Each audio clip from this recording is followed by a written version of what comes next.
फर्जी एट्रोसिटी के मामले में निरपराध साबित हुए उप मुख्यमंत्री विजय शर्मा कोर्ट ने किया दोषमुक्त। एट्रोसिटी के फर्जी मामले में दोषमुक्त हुए उप मुख्यमंत्री विजय शर्मा, कहा सत्य मेव जयते, देर से ही सही पर जीत सत्य की होती है। विजय शर्मा एक बार फिर साबित हुआ कांग्रेस राजनैतिक द्वेष में फर्जी एफआईआर कराती थी।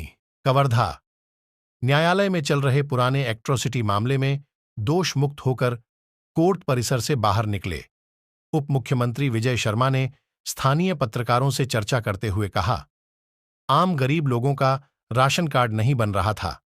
आम जनता गरीब लोग जिनकी जीविका राशन दुकान से मिलने वाली खाद्यान्न सामग्री से चलती है, ऐसे लोगों के लिए एक जनप्रतिनिधि के हैसियत से किसी ऑफिस में जाना और अधिकारियों से बात करना तत्कालीन भूपेश सरकार में अपराध हो गया था।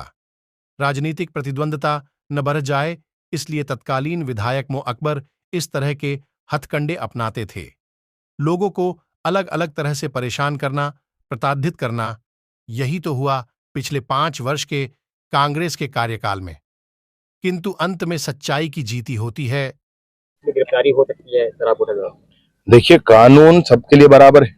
मैं आज न्यायालय के सामने खड़े होकर के और एक केस में जेल जाकर के बरी होकर के आपसे ये बात कह रहा हूं, तो अरविंद केजरीवाल हो या कोई हो, कानून तो सबके लिए बराबर होना ही चाहिए और है भी। कानून अपना काम कर रहा है, मुझे लगता है कि उसमें हस्तक्षेप करने की आवश्यकता नहीं। आप मानते हैं कि गिरफ्तारी होनी चाहिए इनकी? प्रकरण पंजीबद्ध हुआ है, प्रामाणिकता जैसे ही सामने आती है तो जो कार्यवाही उचित है वो होना चाहिए, उसमें कोई संशय नहीं है किसी के लिए भी। भाई मान का था और उसके बाद जब हम लोग जेल में थे तो जेल से न छूट पाए, इसीलिए इस पुनः एट्रोसिटी एक्ट लगा करके हम लोगों को जेल में रखा गया था। और देखिए, न्याय की जीत होती है, अभी नहीं तो आगे होती है, परंतु न्याय की जीत होती है। सत्य मेव जयते अगर ये कहा गया है, शास्त्रोक्त है, तो ये हमारे जीवन का आधार है, ये हमारी मान्यता है और वह आज पुनः प्रमाणित हुआ है। क्या कोई मानहानि का दावा ऐसा कुछ करेंगे बाकी? अभी देखेंगे, उस पर एक बार वकील साहबान से बात करना होगा, क्या कर सकते हैं, क्या करना चाहिए। बाकी ये है कि और भी गम है दुनिया में, तो दूसरे बहुत से काम है करने के लिए। कहाँ उन बेवकूफियों में पढ़ करके और अपना समय जाया किया जाए, खराब किया जाए। बहुत काम है करने के लिए। लोकसभा चुनाव में भारतीय जनता पार्टी माननीय नरेंद्र मोदी जी के 2 कार्यकाल में किए हुए कार्यों को लेकर के जनता के बीच में है। जनता को बहुत स्पष्ट है ये बात कि पहले बातें जो भी हुआ करती थी, इन 2 कार्यकालों में वो सारी बातें जो कही गई वो पूरी की गई हैं। और एक और विशेष बात आपसे मैं कहूं, नरेंद्र मोदी जी ने कहा है कि तीसरे कार्यकाल में और बड़े फैसले किए जाएंगे। अब आपके हृदय में जो विषय हैं, जो फैसले होने हैं, जो चाहते हैं आप कि भारत में ये फैसले हों, आप ये मान लें कि अगली बार वो फैसले होंगे। और इसलिए नरेंद्र मोदी जी को पूरे देश की जनता चुनना चाहती। छत्तीसगढ़ में 11 की 11 सीटें हम जीतेंगे। और कवर्धा में विशेष रूप से मैं बताना चाहता हूं, वो व्यक्ति जो शराब के घोटाले में फंसा हो, वो व्यक्ति जो महादेव सट्टा ऐप में फंसा हो, वो व्यक्ति जिसने गालियां दी हो मंच से लोगों को, वो व्यक्ति जिसने राजनांदगांव से कितनी संस्थानों को बाहर निकाल दिया है, वो व्यक्ति जो अपने चुने हुए पाटन से जिनको चुना गया है, वो पाटन की जनता को छोड़कर अलग आ गए। ऐसे व्यक्ति का चुनाव छत्तीसगढ़ राजनांदगांव लोकसभा में कांग्रेस के प्रत्याशी के रूप में आए हैं भूपेश बघेल जी, तो उनको तो जनता नकारने वाली है, उसमें कोई संशय नहीं। ये जो पूरा प्रकरण था, ये मात्र इनकी जो है राजनीतिक रूप से राजनीतिक कार्यकर्ता है उनको दबाने के लिए मोहम्मद अकबर के सह में झूठा मामला दर्ज किया गया था। कवर्धा में जब भगवा ध्वज का कांड हुआ था, उसमें भी उस प्रकरण को दबाने के लिए ही कवर्धा की जनता ने जो है 1 माह का कर्फ्यू झेला। इसके लिए भी उस समय के तत्कालीन विधायक और मंत्री जो है जिम्मेदार थे।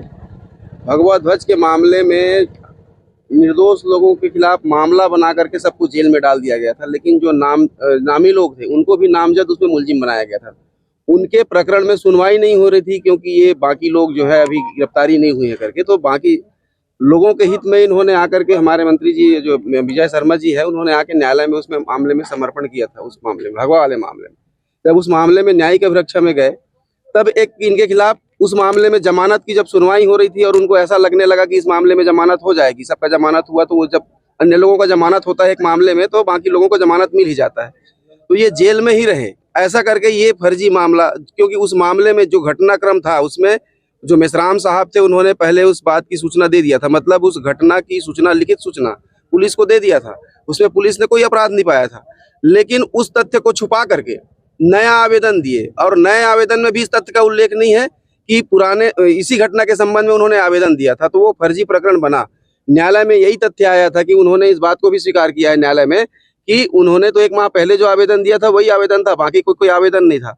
ये आवेदन जो था बाद का आवेदन उनसे या तो धोखा देकर के लिया गया था या दबावपूर्वक लिया गया था, और ये मामला पूरा फर्जी था जिसमें कम से कम इनको 15 दिन तक के जेल में रहना पड़ा। और उस न्यायिक अभिरक्षा की अवधि में उस समय हमने भी ये कहा था कि बार बार इनको, ये कोई पहले का कोई नामी बदमाश हो या इनके खिलाफ बहुत सारे मामले हो या किसी मामले में इनको सजा हुई हो, ऐसा तो कोई था ही नहीं।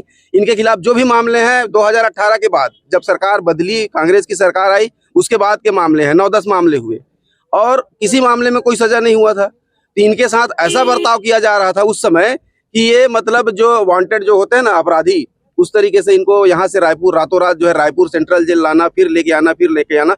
उस समय इनकी ये मंशा थी कि किसी प्रकार से इनके कोई दुर्घटना जो है कर करके इनकी जो है जीवन को समाप्त कर दिया जाए ताकि इनके कोई राजनीतिक प्रतिद्वंदी ही ना रहे। आज